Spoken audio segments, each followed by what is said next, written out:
Hey guys, in today's video I want to give you predictions to the 2023 US Open, and I also want to talk about a couple of players that retired during the tournament. So let me start off by bidding farewell to two of my favorite American players, Jack Sock and John Isner. And before I talk about these guys, I just want to mention that we can see the transition now. There's a lot of guys that we have become accustomed to that are going to be retiring. And players like Wawrinka, Murray, but even Djokovic and Nadal are very close. So we're really seeing the transition to the new generation of players. And even if you look at the draw, I'm sure there's a lot of names both in the men's and the women's draw that you've never heard of. There's even some players in the men's draw that I've never heard of. So it's a new era of tennis, but as I stated in many of my other rants, tennis is in good hands. We have an unbelievable player in Alcaraz, and there's some other great players that are going to make tennis exciting for many years to come. But now let me talk about John Isner first. I want to tell you that John Isner has been one of my favorite players ever, and some of that has to do with the way I play. I wish I could play tennis like John Isner. Pete Sampras is another one of my favorite players, and both of them are maybe the best servers in the history of the game. I would put my top three of the greatest servers in tennis in the following way. I would put Goran Ivanisevic at number one, I would put Pete Sampras at number two, and I would put John Isner at number three. So John Isner, one of the greatest serves of all time, and I'm just envious watching him play because that's how I want to play. I want to get one break and just hold serve, or not even get a break at all and get in a tie break and win a tie break that way. So I always liked that type of tennis, and unfortunately some people that are not so knowledgeable about tennis, they will label Isner as a serve bot and kind of discredit his talent. And I want to just tell you a couple of things that were so impressive about Isner, and that's all you need to know about the quality of a player that he was. John Isner took a prime Rafael Nadal to 5 sets at the French Open. Okay, do I need to say more? I'm going to say more because John Isner also beat a prime Roger Federer in Davis Cup on clay. Okay, John Isner holds the record for the fastest serve of all time, even though Sam Groth did hit his serve even faster than Isner, but it was an unofficial serve. So officially he has the fastest serve. He has the most aces in one match. He has the longest match in the history of tennis. Both of those numbers are never going to be broken.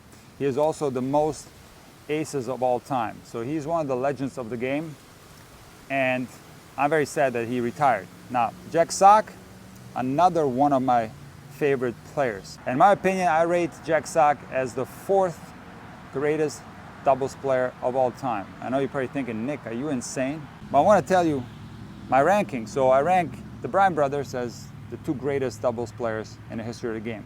At number 3, I would put John McEnroe. John McEnroe was an absolute genius in doubles. But at number 4, I would put Jack Sock.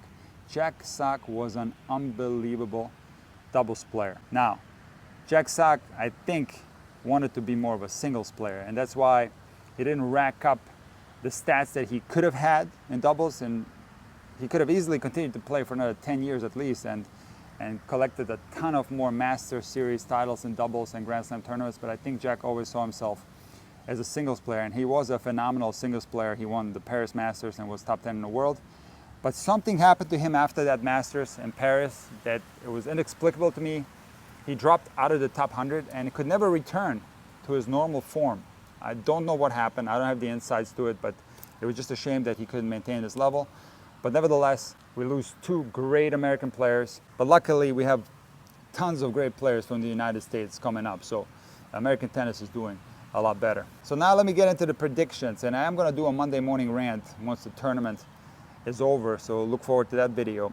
But generally, when it came to the big 3, making predictions in men's tennis was useless because the big 3 were in most semifinals at the big tournaments. On the other hand, the women's draws during the big 3 era were wide open, so you really never knew who was going to win. There was a lot of surprising Grand Slam champions. So I was always very arrogant about my ability to pick women's winners. So let me tell you one quick story. So I was teaching this guy who was really into betting, okay? Now mind you, I never bet on a tennis match and I never will. But this guy was one of these guys who likes to bet on sports. So I was bragging to this guy about my ability to predict female matches. So there was one French Open where I did the entire first round of the women's tournament.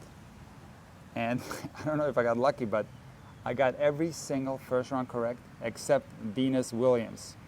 She ended up losing and I picked her to win. And this was during the French Open. So this guy was very impressed. And then the Wimbledon came around and I did it again. I predicted the entire first round for the women's tournament. Now, without me knowing, this guy put a lot of money on my bets, okay?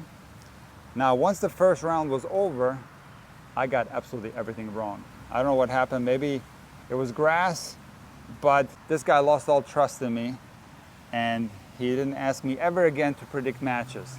So what I'm trying to tell you with the story, that even someone who thinks they can predict well, even they can't predict the women's tour, and that's what I think makes the WTA so exciting, because a lot of unpredictable things can happen. So I want you to bear this in mind when I make my female draw choice, okay? It's gonna be a wild one, so get ready. So let me start off with the men's draw, and I'm gonna go through the round of 16. I'm gonna tell you who I think is gonna win. So we have Alcaraz beating Arnaldi. I'm going to actually pick Zverev to beat Sinner, because I think Zverev's been playing really well. The second half of this year, he won the tournament in Hamburg, played a really good match against Djokovic in the semis of Cincinnati. So I think he's going to take out Sinner. Medvedev is going to beat de Minaur. Rublev is going to beat Draper. Tiafoe is going to beat Hijikata. Paul is going to beat Shelton. Fritz is going to beat Stricker. And Djokovic is going to beat Borna Gojo, who's from Split, Croatia, my hometown, who is doing amazing. He won 6 matches in a row at the US Open. He played for Wake Forest. He's finally in the top 100 in the world. Another guy from the town of Split, one of the greatest tennis cities in the history of tennis. Niki Pilic, Goran Ivanišević, Mario Ancic, and the list goes on about the great tennis players from the city of Split, but not only tennis players, all sports. Split is an amazing city, and if you have a chance, it's also a very beautiful city. You should definitely visit. So as we go on the quarters, I do think Alcaraz is going to beat Zverev. I do think Medvedev is going to beat Rublev. I do think Paul is going to beat Tiafoe. Paul's going to make the semis. I do think Djokovic is going to beat Fritz. But now it's going to get super interesting, because I think Medvedev is going to take out Alcaraz. It's going to be a little bit of a surprise, okay? And on the bottom, of course, Djokovic is going to take out Paul. And I do think that Medvedev is going to beat a tired Djokovic, the GOAT, okay? Because Djokovic has had a long year. He's been playing amazing. But also, I think the matchup of Medvedev is a tricky one for Djokovic. And the last time they played on hard court, Medvedev beat him. It was this year. So I do think that Medvedev is going to win the US Open. It's kind of a crazy pick. I know a lot of you guys are picking Alcaraz, but I'm picking Medvedev over Djokovic in the final. And now, fasten your seatbelt. Here comes the women's draw. Iga is going to beat Ostapenko. Gauff is going to beat Wozniacki, who's playing amazing, by the way. Wozniacki, what a tournament she's had. She's in great shape. She's played such smart tennis. It's going to be a tough one for Gauff, but I think Gauff's going to prevail. I think Bencic is going to beat Kristea.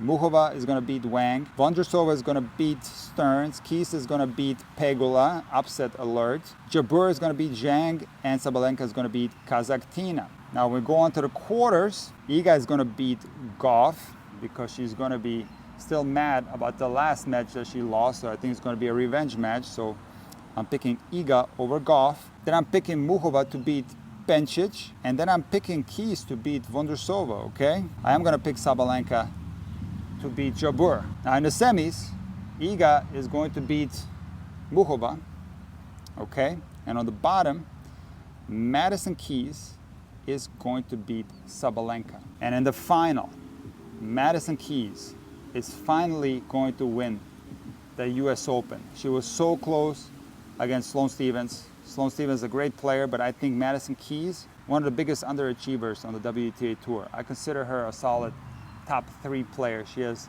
one of the best serves in the world, one of the best forehands in the world. A while back at the Australian Open, they did a study of the fastest forehands, and they combined both the men and the women, and Madison Keys had the third fastest forehand on average in the tournament, men and women combined, okay? At that time, Dominic Thiem had the fastest forehand. Now, interestingly, the slowest forehand was Monica Niculescu at an average of 50 miles an hour. And this is for you tennis buffs out there. You can leave a comment below telling me why Niculescu had the slowest forehand. I think she's retired now. But in any case, Madison Keys is an unbelievably talented player. She should have won the US Open against Sloane Stephens because I do think she's a better player than Sloane. She played a bad match that day, and I think it's time for Madison Keys to finally win the US Open. I think what's going to help her this year is that she's a little bit under the radar, okay? Not a lot of people are talking about her, and I think she's going to pull through. Now, you guys are going to have a lot of fun in a few days writing comments underneath this video and telling me how wrong I was. But I don't care. I go with my gut feeling, especially when it comes to the WTA Tour, and these are my picks for the US Open.